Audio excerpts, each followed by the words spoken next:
सैनिक टाकळी एमआयडीसी प्रक्रिया स्थगित, गायरान जमीन, ग्रामसभेच्या ठरावाची चौकशी, सैनिकांचा आम्हाला अभिमान, सैनिकांना अभिप्रेत असलेला विकास करू, उद्योगमंत्री उदय सामंत. प्रस्तावित सैनिक टाकळी एमआयडीसीच्या पार्श्वभूमीवर उद्योगमंत्री उदय सामंत यांच्या उपस्थितीत मंगळवारी दिनांक 18 महत्त्वपूर्ण बैठक झाली.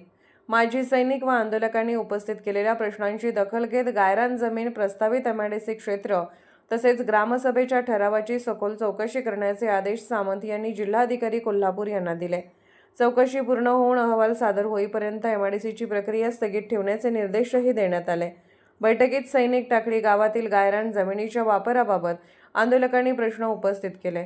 गावाने आजपर्यंत 1 गुंठाही गायरान जमीन अतिक्रमित केलेली नसल्याचे सांगत उपलब्ध गायरान क्षेत्र, एमआयडीसीसाठी प्रस्तावित जमीन आणि प्रकल्पानंतर गावासाठी शिल्लक राहणाऱ्या क्षेत्राची माहिती स्पष्ट करण्याची मागणी करण्यात आली.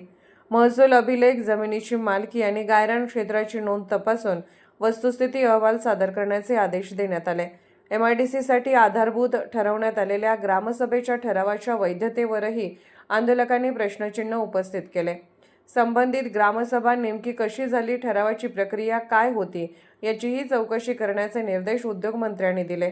दरम्यान सैनिक टाकळीच्या गायरान जमिनीवर सैनिक स्कूल, केंद्रीय शाळा, क्रीडांगण आणि माजी सैनिक वसाहत उभारण्याची मागणी करण्यात आली. देशसेवा करणाऱ्या सैनिकांचा आम्हाला अभिमान असून सैनिकांना अभिप्रेत असलेला विकास करू, असे आश्वासन सामंत यांनी दिले. या निर्णयामुळे माजी सैनिक व ग्रामस्थांच्या आंदोलनाला मोठे यश मिळाल्याची भावना व्यक्त होत आहे. चौकशी सुरू असतानाही एमआयडीसीची प्रक्रिया पुढे नेल्यास पुन्हा उग्र आंदोलन छेडण्याचा इशारा जिल्हाध्यक्ष दीपक पाटील यांनी दिला.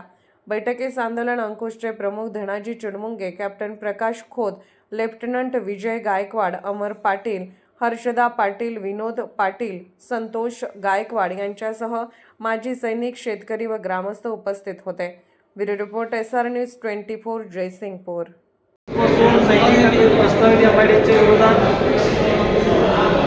सुरू आहे.